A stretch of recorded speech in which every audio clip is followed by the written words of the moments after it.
What's up, ladies and gents? Welcome to another episode of the Curfew Boys. Let me introduce you to my boys. We got Fireman Sam in the house. Hey now, You got me, Anxious Anthony. which is Before my we get this boys singular. There's only one of. singular, yeah. There's only me, along with the host. I mean, I did this introduction 3 times. We're not gonna edit this time around, so Okay, we're I'm not. No, we're audience. not we're not we're not The we're good. audience We're does good to not go. need to know your bloopers. Maybe one No, day they we'll have a don't. blooper reels, but not right now. So there's no one else here tonight. They're here in spirit. So Joey, Zook, Chris, and Adri. AG is here in spirit. So it makes sense when I say boys. But before we get this Yeah, episode that's true. started, I get that. That's true. before we get this episode started, if you like what you hear, you can follow us on Instagram, Facebook, TikTok. If you want to subscribe to our channel and see our beautiful faces, you can follow us on YouTube as well. And also, this episode is sponsored by Quick Feet.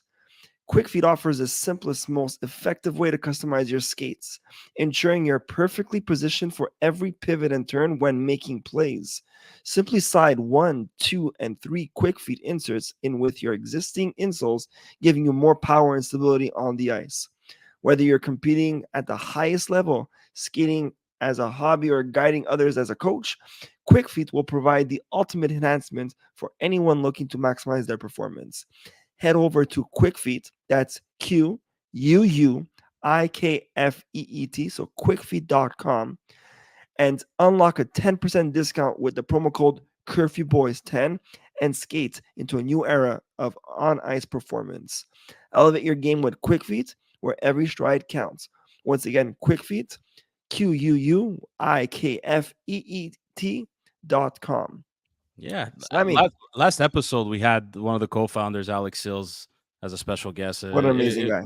He's a great guy, and it's just cool to just to get someone who's played, at a bit of a higher level than the rest of us, Yeah. and we're obviously a podcast based off like hardcore fans of the Montreal Canadiens, and just when you get someone that's played a bit at a higher level, junior level, someone that's had a bit of a might have had a shot sometime in his life playing pro, but it's always cool to have someone and hear their perspective and their thoughts of the game. And it was a great guy, fantastic episode. And I found it so hilarious, and maybe meant to be, or maybe Alex manifested, but what he said, like the guy he loves the most is Juraj Slafkovsky, and then a game or two later, which we're gonna get to, Slafkovsky delivers the performance that he did. Like I thought that was like, man, this fucking guy, not this fucking guy, Alex manifested it. It was so, and it was like just so awesome.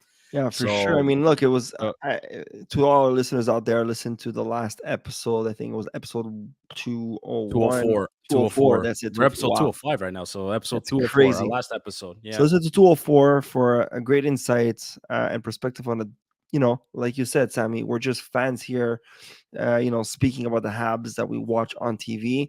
But this guy here, he's been through, he gave us a different perspective to what those young players, those rookies see on the other side of the doors, like Mhm.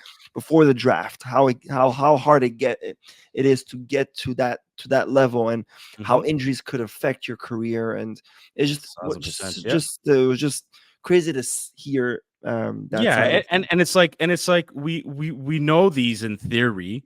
Like you hear the stories, you But hear, hearing it from the actual but person like who's in it, but yeah, exactly. Like hearing it from someone that's actually telling you about it, it's always pretty cool to see. And then he also had a bit of I guess a career in college hockey at McGill, and then comparing Canadian college hockey versus NCAA, and just development of these young guys from junior in the CHL versus junior in the NCAA. It's two different worlds. Even though it's hockey, it's two different worlds in the sense of the environment, the opponents you play against, the work that's being put in, whether it's schoolwork and then training, or like just playing 60. The juniors, they play over 60, close to 70 games.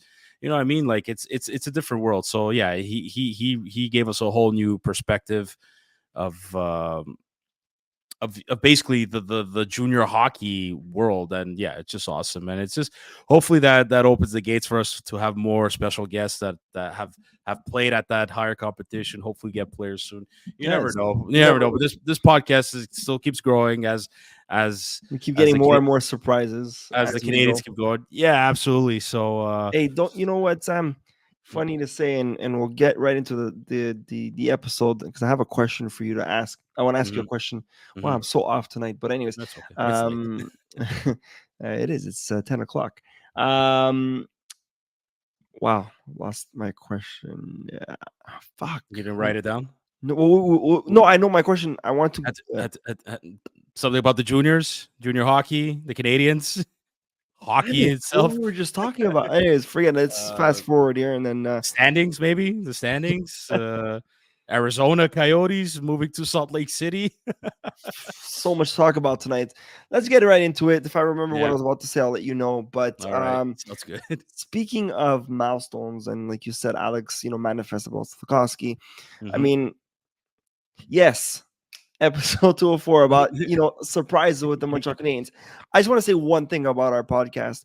hmm How I mean, I love doing this. We all do, and we all grew closer together, even though we were always close. But this podcast really got us all closer. But one thing about since we started this podcast back in 2020, hmm this team Jesus. has always been giving us stories after stories. It has It's a, never been a it's a dull soap opera. moment It's a since fucking we soap started this opera. podcast. Like day one, we started because of curfew hours and the hmm curfew schedule, the COVID schedule of the Montreal hmm Canadiens and the NHL. And then that same year, we make the Stanley Cup Finals. Craziness, and then you know the first overall pick the year later, the year 2 years after. Like just since we started this podcast, it's been nothing but crazy stories Yeah. and an incline from this team. Like I think I want to give the Curfew Boys, um, you know, I think we're the reason why the Montreal Canadiens are where they're at now in Well, the fuck, incline. one We as thousand soon as percent. we started it, Who? What you think? nothing good. It's all been good You since. why you think it's all because of Kent Hughes, Jeff Gordon, Marty St. Louis? You think it's Yeah. because Suzuki scoring 30 goals? Like fuck that. No, It's the I don't Curfew think Boys. so. I But don't. that being said, about milestones for hmm this team. I mean, what a year we're having. Like we've said this so many times, but I'm gonna say this again. The best time to be a Habs fan is now. Like this is it. We're hmm watching a team build hmm properly, hmm and it's just beautiful to see. And you know what? We're not making the playoffs this year, but I don't care. Look what we've seen so far. All these milestones. Suzuki, you know, hitting 30 goals, his career high. hmm Caulfield tonight hitting hmm 25 goals. Beautiful. Would have been nice to see 2 30-goal scores, but hey, you never know. It could Yeah. happen. Matheson, defenseman, hitting 60 points after tonight's game. We haven't seen 60 points since I think Piki Subban. On defense, yeah, and I'll throw an interesting stat for you. The last time we had three players who had 60 points or more was in 2014-2015 season. The same season where Carey Price actually won the Hart, the Vezina, because he had 44 wins in 66 games. That year, we had Max Pacioretty, who finished the season with 67 points. Out of those 67 points, 37 were goals. He was the top player of the team. Second place was Thomas Plekanec with 60 points, 26 goals. So it seems a little bit similar to what Suzuki and Caulfield are doing, but maybe it's just better. And then you had PK Subban with 60 points as well in 82 games with 15 goals. So yeah, that you're talking about almost 10 years ago. 10 years ago, that was the last time we had three players with 60 points plus. You had you right now as we speak. I think you have Suzuki at 76 points Yeah. with the assists with the Islanders. Caulfield got 2 points tonight against the Islanders, goal number 25, so he's at .62. Matheson with an assist, so he's at 60 points right now. all within now 79 games. It's man, And dude. Slafkovsky is 1 point away, 1 goal away to hit 20. Like for a rookie He's one goal who away. Yeah, he's one goal away from 20. He's 2 points away from 50, 50. Yeah, it's you know what I mean. it's just beautiful to see. Like before we talk about Slavkovsky, I actually have a question for you, Anta, that I I have actually a thought question about. actually too, but ask yours. Okay, out of all the milestones that we're talking about and we're hoping to see, which one would make you the most the most happy or the happiest? I Because want I even my so English is messed up tonight. we're so off tonight. Look, I would love to see Suzuki hitting 80. It'd hmm be amazing to see because we hmm haven't seen an 80-point player since I think Kovalev. Kovalev with 84. Um, Yeah, yeah. yeah. But what would surprise me the most would like so to answer your question, yes, Suzuki hitting 80, hmm but Caulfield hitting 30, which I know it's a reach, He's but it'll be crazy to see. 5 goals in 3 games. I mean, look, the type of goal scorer that he is, he could. It's just the type of season he's having. Eh, It's just I'm not sure if I'm not so sure. If I were a betting man, I wouldn't be so sure. I wouldn't But either. but at the same time, you never know. You never know It, with Caulfield. you just need a three hat trick game and 2 points after that. You know, but and I want to ask you the same question, but like the reason why I think what pisses me not pisses me off, but like what surprises me the most in all this is that last year Caulfield was having the season that Suzuki is having, and then that injury hit because hmm last year Caulfield was on the road of hitting 80 points. Yeah, he was probably on the road on he was on verge of hitting for 40 goals Yeah, because he had last year. What did he have? He had I know he he's had at 20. 22, 26 in Yeah, January. he had 26 goals, and then he had the operation. He had In 26 January, he goals, still had 4 more months of hockey. Yeah, 26 goals in 46 games, and he had 36 points in 46 games. So yeah, absolutely. He was He on was that right track, and it just yeah, I don't know what happened this year where everything got reversed. And to be on a line like Suzuki and Coffee and Slavkovsky and not hitting those numbers, it just it boggles my mind. I want to you know what know. though? But in terms of the goal scoring aspect of Caulfield, I'm not gonna go as far as saying it was a disappointment, but he didn't meet our expectations because I really thought he was gonna hit 30, 35 this year. But him as an overall player this year, he's actually, if you think about it, he's kind of better than what he was last year. Last year, yeah, it was great scoring 26 goals, but his defensive game was it wasn't the greatest. This year, he became a completely different player. And we could praise Suzuki all we want about reaching over 30 goals, and rightfully so, absolutely. A lot of those goals, the reason why he has those goals is because of Caulfield's play. We can't really forget about that. A lot of the reason why Suzuki has all those goals is because of Caulfield. Throw in a Juraj Slafkovsky over there too. You know what? You could probably argue too. Why is Slafkovsky having a very good season? It's because of Nick Suzuki for sure as a centerman. It's also because of Cole Caulfield. Like the three of them just have amazing chemistry together. Yeah, So as much as we all want to see Cole Caulfield score 30 goals, 40 goals, man, God forbid, even 50 goals since Stéphane Richer.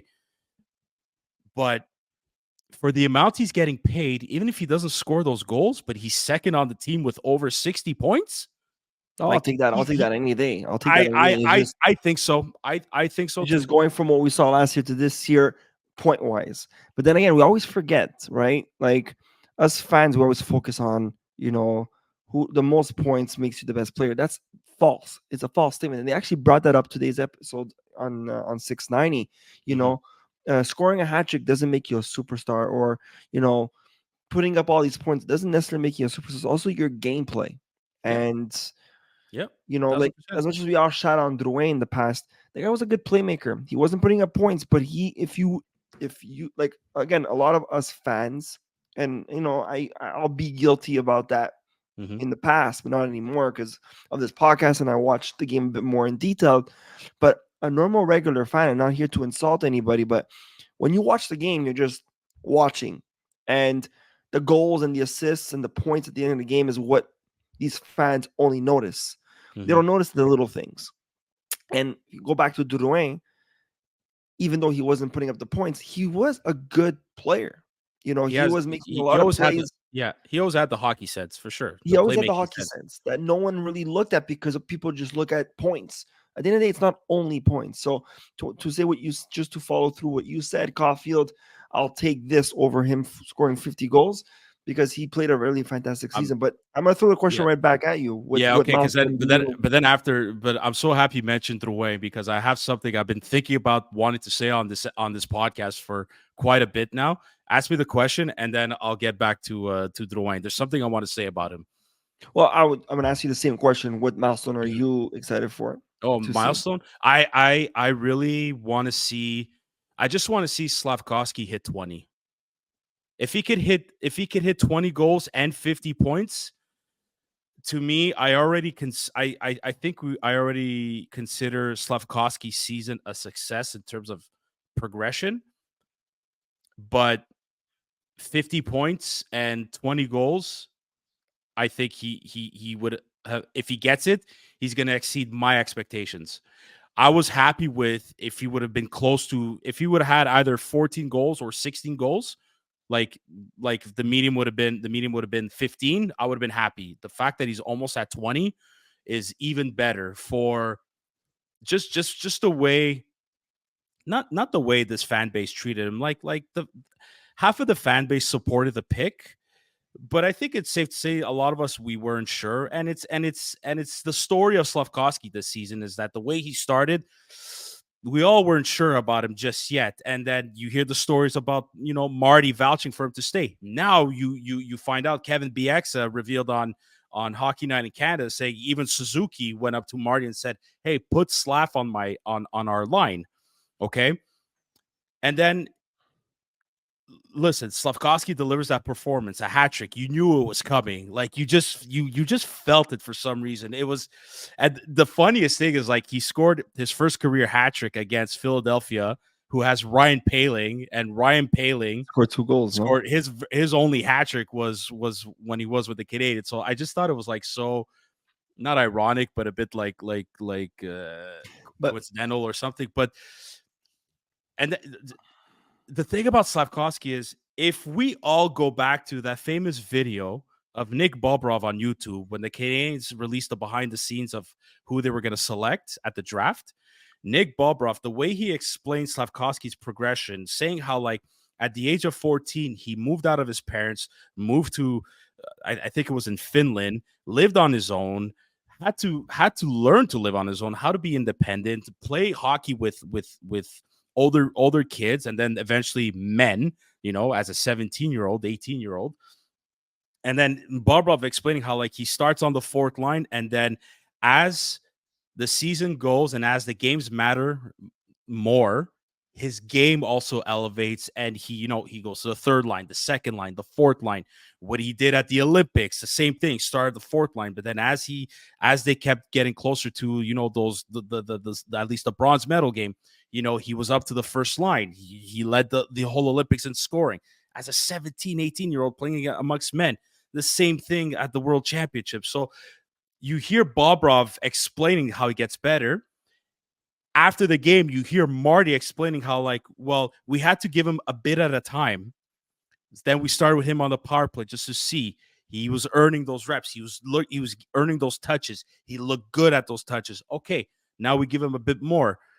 Then he explains how it's like, then the reason why he got there is because his defensive game just got so much better. It's like, okay, now we could throw a well, bit more at him. Boom, we give him the first line with Suzuki Caulfield. And the rest of, at least of this season, for well, me, look. the rest is history. Well, now you can, you have something to fall back on with what's the word I'm looking for? So for example, let's go back to Paley, Mhm. first game in his career scores a hat trick. Everybody's like, oh my god, that's amazing. This guy's gonna be a superstar. And then what happened? Nothing, He set the right? bar. He set the He bar set the way too bar high too high. for And himself as a not player. Yeah. necessarily a hat trick game one is gonna make you that Mhm. superstar. Whereas Slavkovsky, got himself to where he is now, and we have enough evidence to say that this guy is it. You know, you Mhm. can't say that about Paling on game one when he scored that hat trick. Oh, he's it. No, it was one game, and that's all it was to fall on is, oh, he only has, 3 goals, and then after that, nothing. He never proved himself after that game. Whereas now, Slafkovsky, you can say now at the end of this season, this guy made it. This is it. He's the real deal. He's an Mhm. all around player. He has the size, Mhm. which we've all been saying since he got drafted with the Montreal Canadiens. If this guy can use his body, he's gonna be a dangerous Mhm. player. Did you And see we him were park? all, and You see him park in front of the net tonight against the Islanders. Harris scores, and it's the same thing against Philly. It's it, exactly that. It's but exactly that. we were always getting mad at the beginning when we were watching him. The guy had no confidence. He was not using his size. The guy was a tall beast Mhm. playing like a little, Like he a looked like gallop. Bambi on the. He played like Bambi Exactly, on the because he ice. didn't have the Yeah. confidence to use his body, and now he's using it. His defensive style fucking skyrocketed, improved.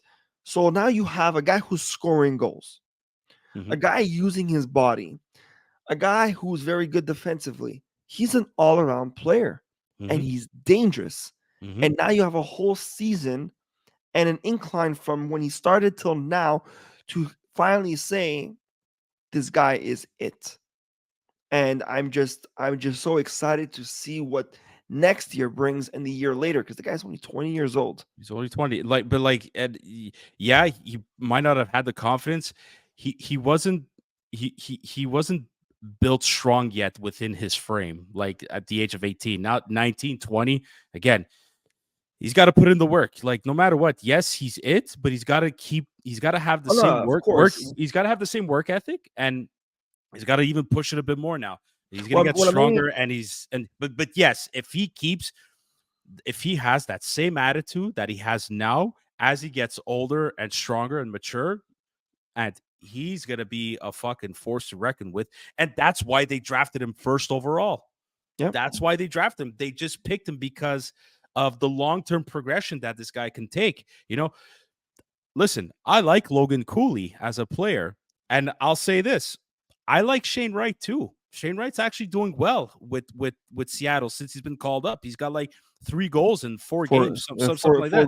4 goals in So, 4 games. like Yeah, Shane Wright's going to be an excellent player, but an but excellent they, offensive player. but Whereas where you have now an all-around player who can do well, everything I think and the again, size. but that's it. It's like we were so weak on the wing too. Like on the left side, we were fucking weak.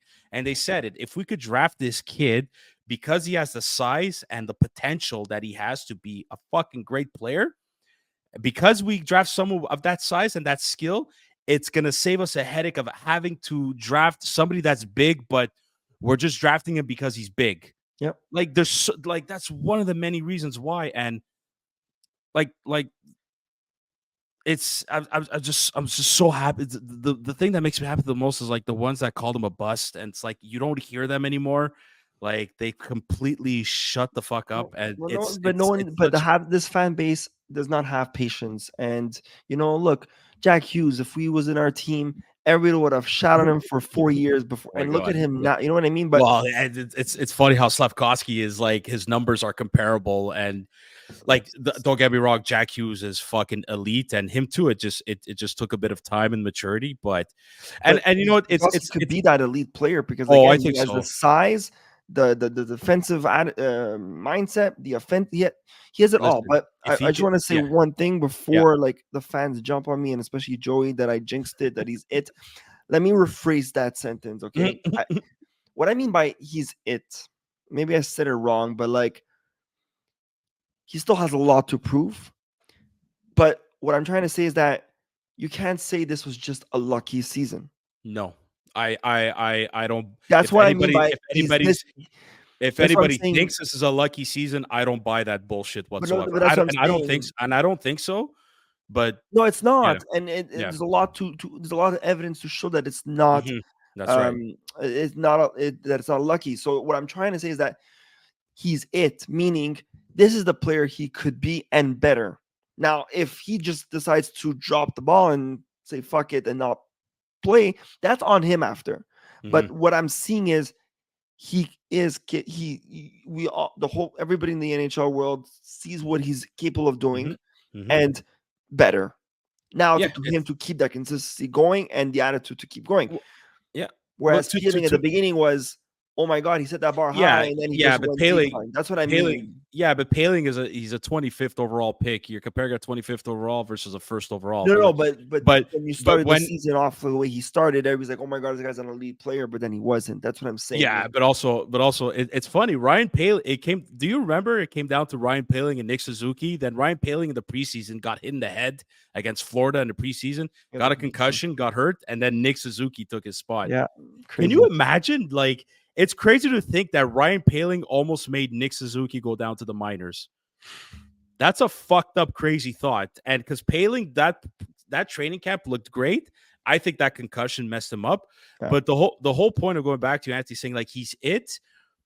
It's yeah, he is it. He's the player they drafted first overall yep, for the reasons that we're seeing. That's yeah.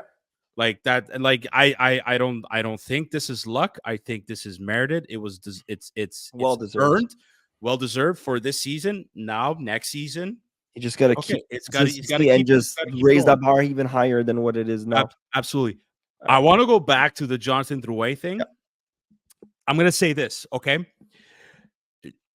Jonathan Drouin, because he's having the best career, he's having the best season of his whole NHL career, and it helps when you're playing with McKinnon Nate and McKinnon and Rantanen and Makar and even Arturi Lekkinen. Jesus Christ, it absolutely helps. Jonathan Drouin was brought to the Montreal Canadiens to be the best player on the team, and that's, among other things, what I personally believe is what fucked him up. yeah, I think that's what fucked him up.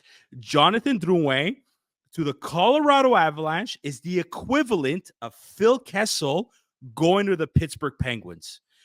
If all of you remember when Phil Kessel was traded to the Toronto Maple Leafs, he was traded there and expected to be their number one forward. He was brought there to be their best player, and he couldn't live up to that expectation and the pressure.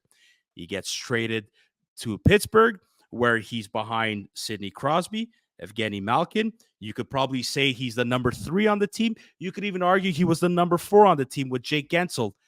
He had the perfect role of number 3, number 4 forward, put up the goals, put up the points when he had to, won back-to-back Stanley Cups. I think Jonathan Drouin and the Colorado Avalanche this year, if they have a strong playoffs, I think they could win it. Jonathan Drouin was brought to the Colorado Avalanche not to be the number 1, not to be the number 2. If Landeskog was there, he wasn't going to be the number 3. He's the number 3 or number 4 between him, Arturi Lekkinen. You know what I mean? Like he's wasn't brought to Colorado to be the best player, and look at him now. Look, he's you couldn't shining have in said Colorado. it any. You couldn't have said it any better. We just screwed up.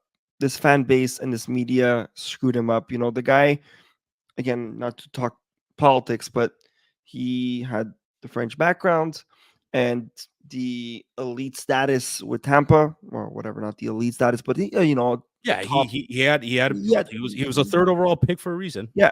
So they brought him here, and the media made it seem like this guy's going to be your French superstar Oh, the savior, dude! and the They savior brought of the Montreal they brought Canadiens. him they brought him here as the number 1 centerman.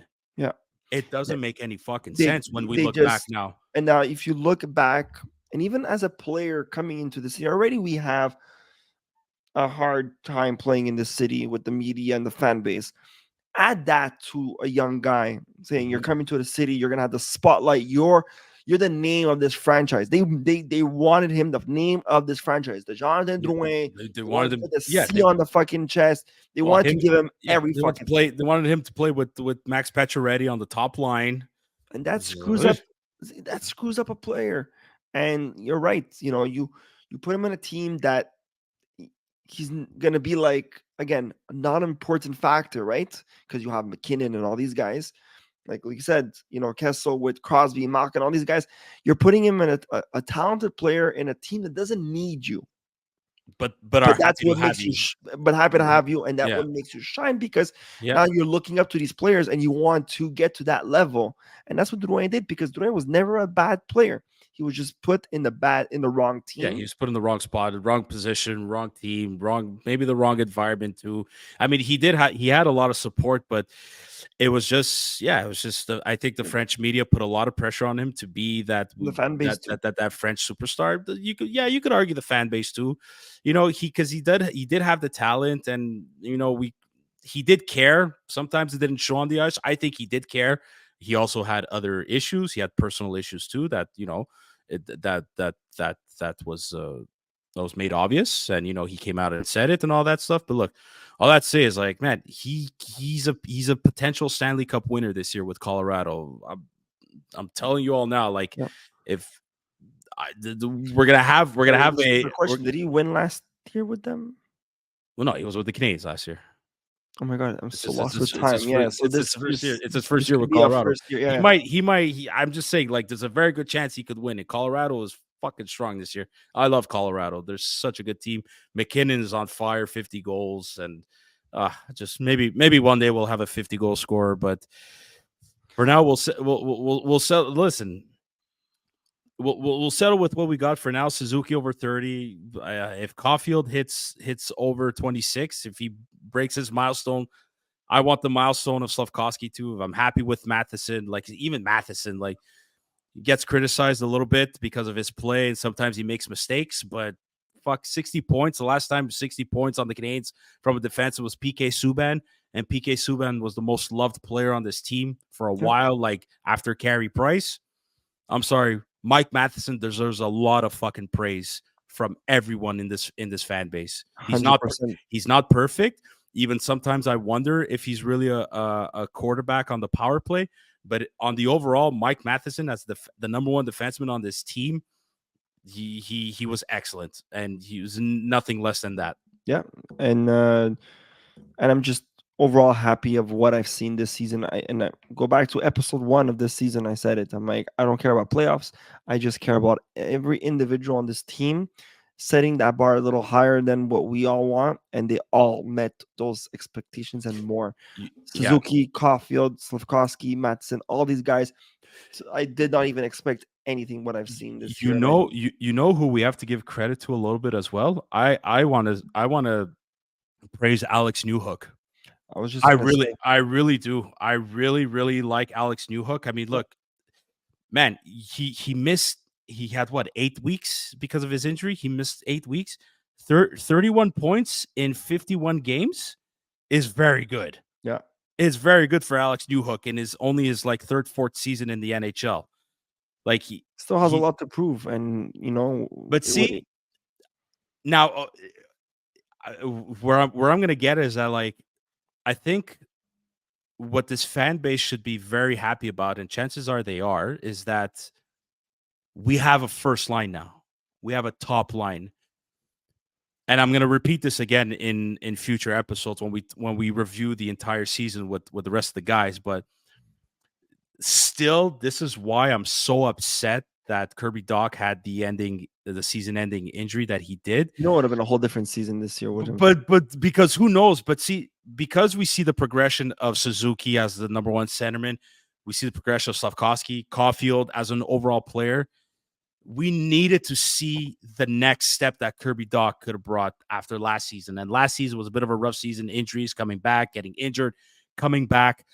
I really wanted to see Kirby Dach this year. So all that to say is that now that we know we have a top line, next season, we really got to see what Kirby Dach could do as a second line center. And I hope they put Alex Newhook with him. I really do. maybe that's your second line. I think and you know what? Call me crazy. Josh Anderson, we don't have to talk about him specifically in the season yet. We're going to talk about him in future episodes. But I want to see Josh Anderson play at least a season with Kirby Dach just to see if they could if we could give him a bit of a bounce back, a player that he could play with, a big player that could Well, he was having a great offseason. I mean, the exhibition, the preseason. Sorry, Dach and and Anderson looked were good. killing it. Dach, Newhook, and Slafkovsky looked good together too. Yeah. So I think everything happens for a reason. I think the Dach injury, made us find the number one line like Mm, Slafkovsky, that's a good way of looking at it. Caulfield, and Yeah. yeah, because I mean, if Doc was there, maybe Slafkovsky would have been on the second line, and we would have never witnessed this. But again, you don't know. But I think, I mean, look, that number one line, and I know we keep repeating ourselves, but they're a threat to the league. We are one of the best. That's one of the best lines of the league right now. If you look at all the stats, Hmm. we're on the top there. Um, so I'm excited to see Doc next year and continue what he showed us in the preseason. Hopefully, I know we all said he was injury prone, and it sucks that Yeah. it happened right away. But I, speaking of milestones and all of us being excited about all these crazy milestones this year, there's a question I wanted to ask you. Hmm. Now, the answer could be looked at two ways, right? So the question is this: knowing that you have players that are about to reach these amazing milestones. Hmm. Now, again, it depends where you are this season, but you as a coach, let's say you are a coach, would you rest these players knowing that they have a milestone to reach? I don't think Marty. If I were to try to put myself in Marty's shoes or in Marty's head, no, I don't think so. What's there to? Well, Well, it's not look, like the Philly game. If you look at Suzuki, he rested him majority of the game. He doesn't have any minutes in that game. yeah, because when you're dude, when you're up like 8-1, it's like I okay, know, but if you have a player, but why do you yeah, but why like you don't need your top players to perform. By that point, Slavkovsky has his hat trick. And guys like my god, Armia was scoring goals. Gallagher scored 2 goals. Dvorak just came back. but a game like Let that, let I would let, have let put him. Suzuki more time to try to hit that 80, right? Yeah, but then at the end, at the other side of the coin is you're facing a Philadelphia Flyers who are fighting for a final wild card spot or even the spot within the Metropolitan. They're getting their asses whipped. They could get angry, emotional. Maybe they But take that's you where risk my you question risk comes maybe into play. you risk them taking a cheap shot at at Slavkovsky, a kid that just scored a hat trick on you, is just basically humiliating you. At that point, it's like you see especially your top line was dominating up until up until the third period. Like you don't really need to give all those minutes to your top guys. Like the game is won. So give opportunities to your third line, your fourth line, and Yeah, and and to your second line too, right? it's just that I see it as, and I get, and I agree with you because you have assets and you want these players to be healthy for next season, and already you have a player who just hit 30 goals, and you don't want to risk an injury right at the end of the season for just for Mhm. stupidity. But at the same time, Like look what what happened is to Arbor. Look what happened to Arbor Jacki, for example. That stupidity going on with Tampa Bay. He got in the fight. He wanted to get in the fight. Is that the reason why he's getting a I think it's his left shoulder injury, or at least it's the opposite shoulder from the one he had surgery last year? Is it because of that? Maybe it aggravated even more. But you know what I mean? Like if that shit doesn't go down, maybe Arbor Jacki still plays, or maybe he doesn't. Maybe he gets the operation anyway. Look what happened to like Caden Gould. You know what I mean? Like so the way I see it is like, especially your future core players that are coming back and you want them to progress next year and then the year after and the year after that, like you kind of want, for me as a coach, like you would want to end them on a high note as best as possible or as much as possible.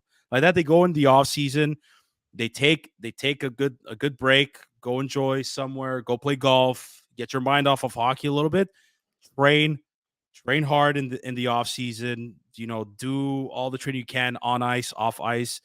The way you ended your season, you ended on a high note. Let's start on a high note. Now you're gonna get better. You're at least you're projected to get better.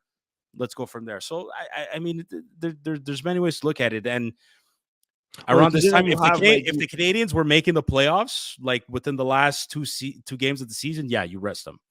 yeah, but Mm, look at But they're not. Toronto But right they're now. not there. Matthews. So the question Hmm. comes from Matthews, right? In Mm. Toronto, they Yeah. have what, 4 games left. They are making the playoffs, but you have a player who will potentially hit 70 Yeah. goals. We Yeah. haven't seen 70 goals in Since when, Timo, well, at least Timo Solani, I think Timo Solani did it.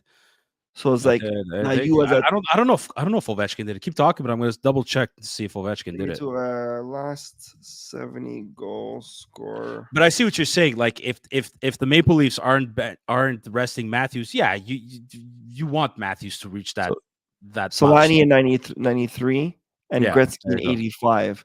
So Yeah, now exactly. you have, someone like Matthews is about to hit that milestone, but then you're at a point. So that's where the question is built here is coming hmm from, right? hmm You have a Habs team who's not making the playoffs, and you can just let these kids play and have fun and just shoot this, like just go all out until the season ending. But then you're risking a potential injury for next season. But then you also have a Toronto Maple Leaf team who needs to rest their players because they're going to be in the playoffs next week. But yet you're keeping him on the ice to risk that injury just to get that milestone. So it's like everybody has different, Yeah, views of but this. But I would not want to bench um, Matthews. that's making history though. You know what I mean? Like Exactly, it's making especially history, but for also you're risking a potential. Like well, don't be surprised if Toronto benches either like Tavares or Nylander. You know what I mean? Maybe Marner, but Marner's been injured and he just got back from his injury. But don't be surprised if they bench like one of their top two forwards. But I don't see them benching Matthews just because they're gonna try to get him to get the 70 goals. yeah, for So sure. we're in two different situations, right? So within the Canadians, Yeah, it's like but I would rather. you're I mean, okay, yes, because it's making history, but logically, I would bench Matthews over Suzuki in these scenarios because you have Matthews who's going to playoffs. Suzuki's going to go play golf next week. So mhm. it's like, you know what I mean? But then again, every coach is different. And Well, it could be high risk, high reward type of deal yeah, too, true. especially with Matthews. So, but yeah, speaking of Arbor Jackeye, yeah, look, another shoulder surgery needed, and kind of sucks, but at the same time too, like I prefer it happens now than middle of the season like last year, and that he was done. So you know what, like as Arbor Jackeye season came has now come to an end, him too, I'm happy with his progression, and he needed to go down to Laval. He needed that. He needed to go there, be humbled a little bit, find his game again, come back, and ever since he got back from Laval, like there was that whole debate. Oh, Marty benches him here and there. It's like there's a reason why. And then after he had a couple of solid games, once he was back, like Marty kept him in the lineup, and Arbor Jacka is going to be another essential piece of this rebuild. He's going to be another essential piece. Like you keep a guy like that in your lineup, you know. You Right, have right. Ryan Reeves is brave all of a sudden because Jack Eye isn't playing. I don't give a shit what anybody says. Ryan Reeves, yes, Ryan Reeves beat the shit out of Pizzetta. He always has. Pizzetta, we all love Pizzetta. Pizzetta can't fight against a guy like Reeves, but it's funny how Reeves drops the gloves and is all brave against a guy he knows he can beat when Jack Eye isn't in the lineup. Give me a fucking break. yeah. Give me a fucking break. But as one Jack Eye is out, another Jack Eye comes in. His younger brother Florian Jack Eye signs his entry level contract, and Is we he the all same style? Is he the same style as his brother or well, it's a different? forward, but like apparently they're both like they have a couple of loose screws in the braid where it's like they just snap it. Like apparently they fought a lot as kids, so he's another one that could drop the gloves. I'm just saying, like so. Arbor Jackeye is the sheriff.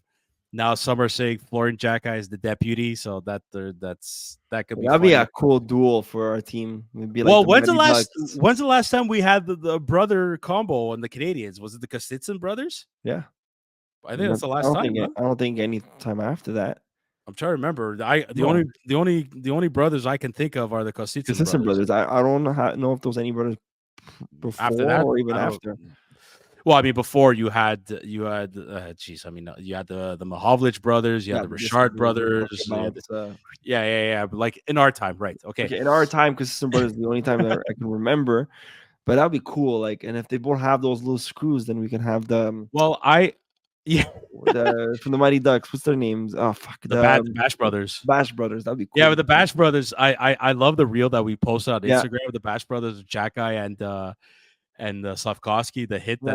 that they did. But yeah, they could be the Bash brothers too. And after Florian Jackeye's team, the not the Hamilton Bulldogs, but the Brantford Bulldogs, they got eliminated. So there was a bit of a not a debate, but a bit of like a wonder if the Canadiens were going to sign him to an entry level contract, or if he was going to get just a pro contract to the Laval Rocket, and he got both.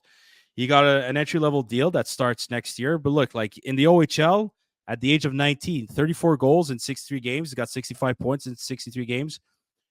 I don't expect Florian Xhekaj to be a top six forward. I think he's going to be a bottom six forward, maybe a top nine at best. I don't mind. I wouldn't mind seeing him on a fourth line.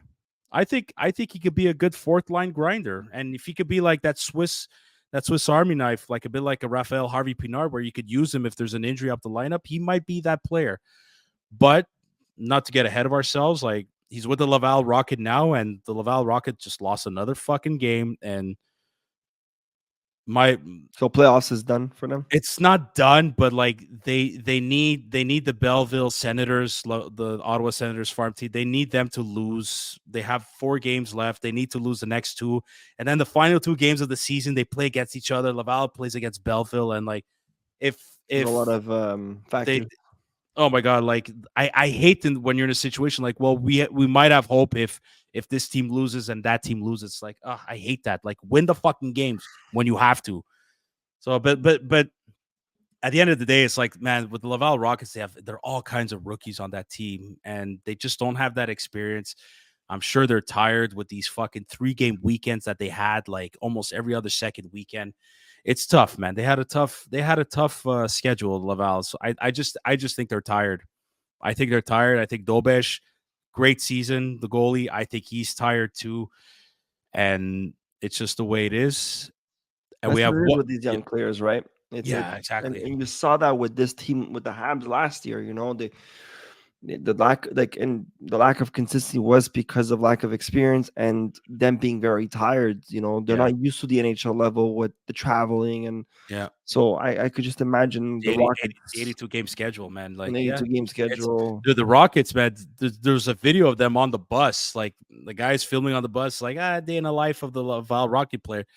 They're sleeping on a bus, dude, and it's like they have their torsos on one side of the chairs, and they're trying to stretch their legs on the other chair in the middle of like the corridor. It's like, dude, man, it's not private jets and 5-star hotels, 5-star No, meals they had. It's different. It's completely different. I'm sure they're happy playing professional hockey. Yeah, I'm sure they love it, but it takes the a toll on you.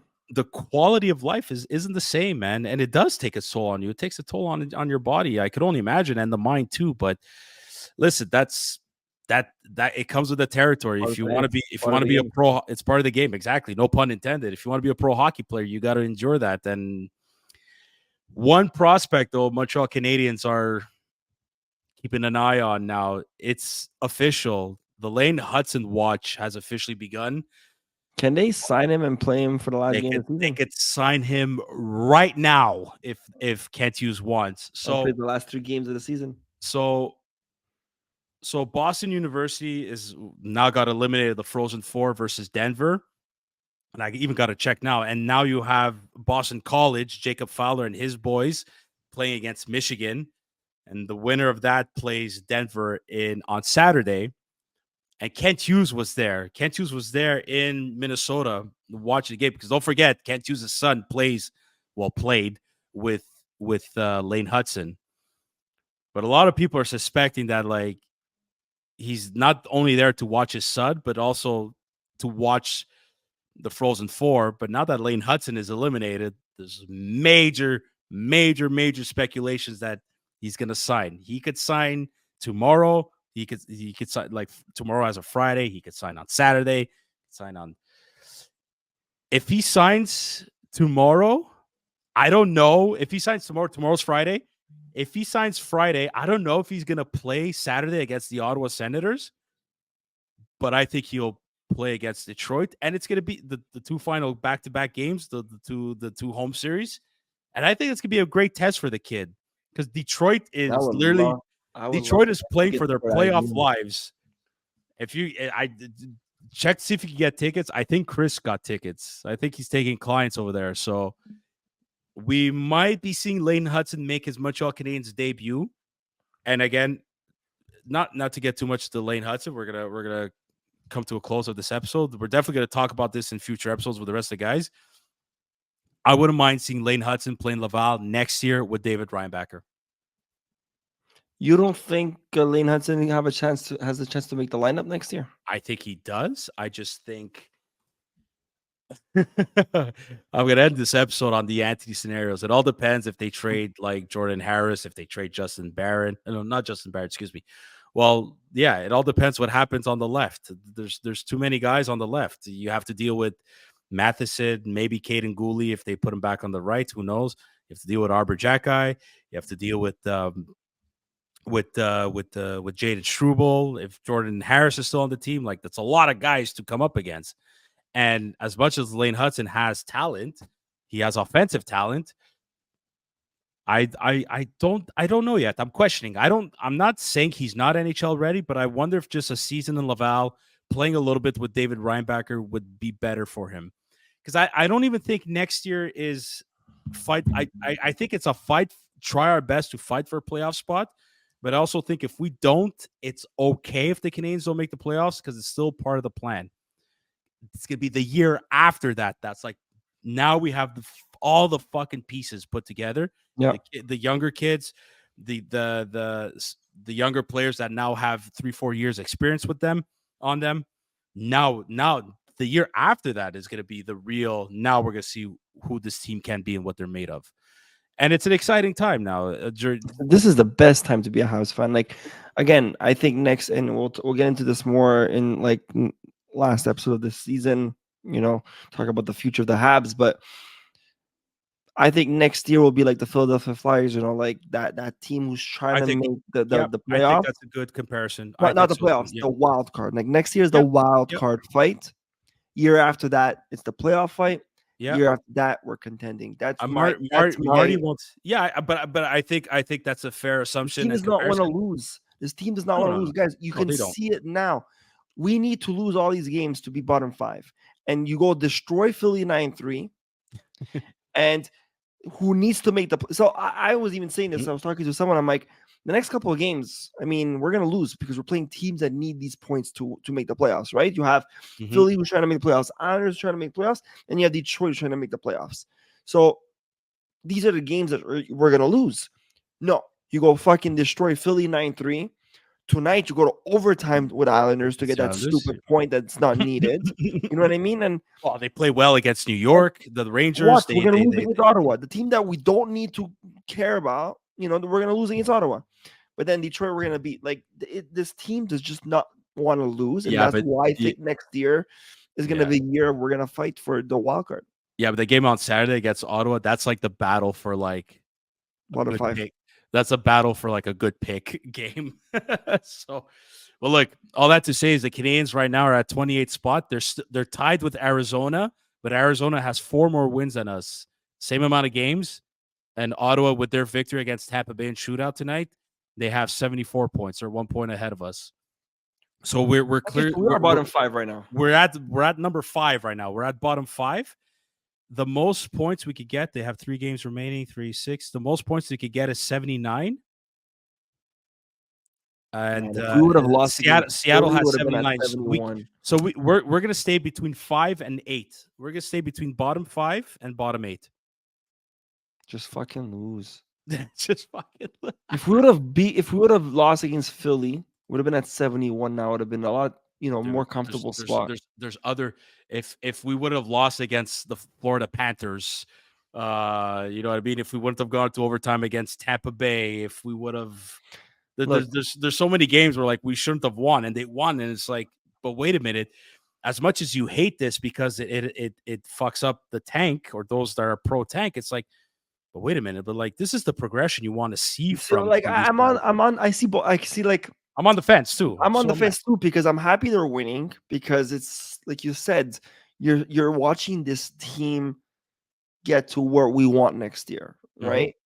But at the same time, you want that. This is the last season. I think is the tank season. Like after this, it's just going upward. Like starting next season, it's. We either make playoffs or we don't make it by 2 points. And then the year later, it's going to be like that for a while. This is the last like bottom 5 season. in my opinion. Yeah, I think so. Yeah, I think so. Or at least bottom. I thought they were going to be bottom 10. I didn't think they were bottom 5 or let alone bottom 7, 8. I thought they would be bottom 10. They could be that next year. They might be even bottom like 12, 13, 14 maybe. Could be. Because it's going to be close, I think. Before we end this episode, I'm just freaking excited for the playoffs this year It's going to be great. because Oh, it's going to be great. there's a lot of great teams, as Yeah. we've been talking about in the past Mm-hmm. episodes. But look at the fight for wild cards. It's Like, insane. it's insane how close it is. You have one spot left with 1, 2, 3, 4 teams fighting it.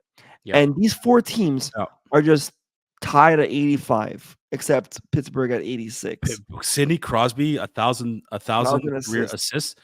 Sidney Crosby's the GOAT. He's the GOAT. He's the GOAT of our generation, and there's no debate. I love Alexander Ovechkin. If Alexander Ovechkin didn't have 2 NHL lockouts, he would have beaten Gretzky's record. I'm convinced, and he still actually might beat Gretzky's record. But Sidney Crosby is the GOAT of our generation. Yeah. Point final. And it's insane. And this is why the NHL won't change their point system. But this is the first time it's been this close. This is the first time this is close. I mean, look, if Philly would have won against the Patriots. What the fuck am I coming from? It's time to go to bed. Yeah, if Philly would have beat the Habs, they'd be in the wildcard spot right now at 87 points. It's crazy. Detroit is going to claw against us and battle against the Canadiens in the final 2 games of the season. I want to lose the last 2 games of the season. Next Monday, Tuesday is going to be not a bloodbath, but it's going to be a fucking battle. Yeah, and that's all on that spot. Last topic of this episode, and then we'll close it up because I'm very surprised to hear. So this has been an ongoing topic in the league for a couple of years now with the Arizona Coyotes. Oh my God, the Coyotes. Yeah, trying to survive in Phoenix, and they tried everything possible, but now it's got to the point where it's time. It's time they're gonna potentially move to Salt Lake City. Yeah, which I don't understand, Bettman. You have a fan base that will bring you a lot of money to this league, sitting and waiting for a team to come, like the Quebec Nordiques, right? And I'm not trying to be biased here because I'm from Quebec or whatever. Yeah. And I always believe in, and again, maybe because I'm not in this position as Bettman, like he only thinks about money. I think about entertainment and having fun watching this sport. Bringing a team to Quebec is going to bring so much rivalry, and so much entertainment, and so much fun watching hockey again. Mm-hmm. Bringing a team to Salt Lake City, what the fuck? I would even brought him to Houston. I think, Houston is. Yeah, I think the owner. I think I don't know the name, but I think it's the same guy who owns the Utah Jazz. I think he, for lack of a better term, I didn't read too much into it yet, but I think he's able to convince Bettman to make it work. They have an arena. They actually have an arena where the Utah Jazz play basketball. They could play there. They don't have to worry about building a new arena, a new amphitheater, and all that. But then I also read this thing where the owner of, or the potential owner of the Arizona Coyotes and the whole entertainment system that they want to build, if they're still able to bid for the project they want to do and it passes. No, apparently the Phoenix Mayor said no, he doesn't want it. That's what it could be an update. What I remember reading yesterday was like, if some bill passes, then they have 5 years to bring a hockey team to Arizona as an expansion team, not as a relocation team, as a brand new team. So you're saying that Arizona will go to Salt Lake, and then the expansion team will come back to Arizona? Yes. How does that make any sense? Well, look, to us, it doesn't. The problem, look, at the end of the day, like, I think it's a mixture of a bunch of things. And from an outside perspective, someone just a regular fan of hockey and the NHL, I just think the Coyotes are a badly managed team with all the years of like tanking basically and having high picks and all that. I just think they just don't have the right people managing the team and picking the right players and building a team properly. Maybe they do now with the recent picks that they had, like Logan Cooley and Dylan Gunther and all. Is it? Do they have Dylan Gunther? Anyways, like they're sort of starting to draft good players, and their marketing team fucking sucks. They don't have a good marketing team. There's They a don't have a lot good of marketing system. U.S. They teams they that don't they have a good marketing. You Yeah, know, but they don't. But a lot of them have the talent to kind of back it up. Like no matter what, Tampa Bay, Florida, even though they don't fill the arenas, they're good enough to make playoffs. They're gonna make that money kind of ish during the playoffs. Like they're fine. Like they're okay. Like the yeah. Dallas Stars, like them two in the desert. They've had a good team for quite a few years. Them two, they're gonna make the playoffs this year. Like they're okay. So I mean, Salt Lake City, it's closer to like Colorado. They could have a bit of a rivalry with not Seattle, maybe Colorado. You know what? We all thought Houston at one point, that we thought that would be a good rivalry Houston would have against been the Dallas Stars. Anyways, look, there's got to be a reason why, like, and hopefully it's a good reason. I think. I look at it as a rush because I look at it Mm, as the season's coming to an end. The contract is coming to an end also for the arena for Arizona. yeah, They exactly. need it. They They got to they get need him a out of team there. next year, and Bettman is not ready to lose money, right? So it's either No, of course not. you need to find you need to find a team for next year, a place for next year, or else you're losing a team which is loss of money for Bettman, right? So let's Well, find the probably, yeah. nearest city that's ready with an arena, Salt Lake, you know, which is And stupid. But yeah, but anyway, it is okay. In a sense, it's stupid. But if they could market it properly, if they have a fan base, and but if I do they? remember, maybe we didn't think Seattle would have a fan base. They kind of have one. Yeah, We didn't think it'd work out in Seattle. It's working out there so far. So it depends. It's got to be. It's a combination of so many things. But right now, I think it's like you need to have the right people to build a good to to to build a good product on the ice, to give good products on the ice, and you need to have a good marketing team. yeah. You need to promote this fucking team. You need to do everything you can to sell fucking tickets.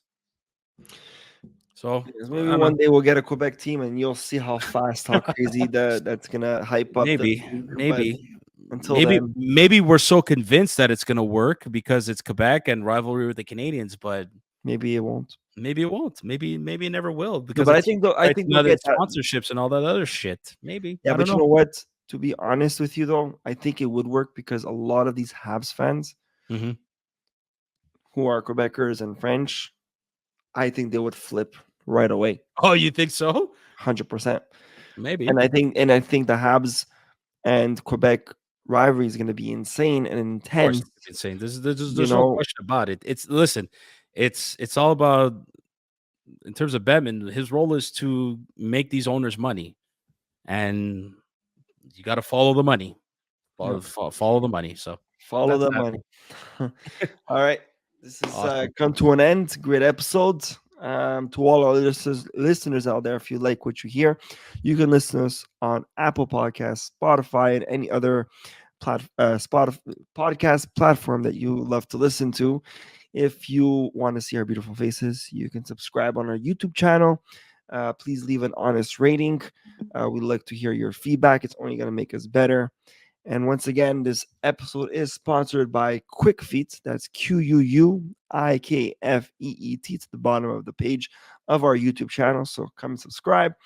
You can go to quickfeet.com, type in code curfewboys10 to get a 10% discount.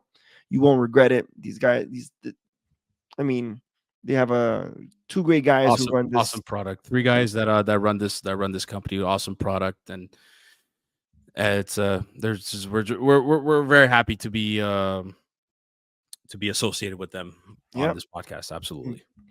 And if you like what you see in here, follow us on Instagram, Facebook, TikTok, and YouTube, Twitter. We're on and Twitter as Twitter. well.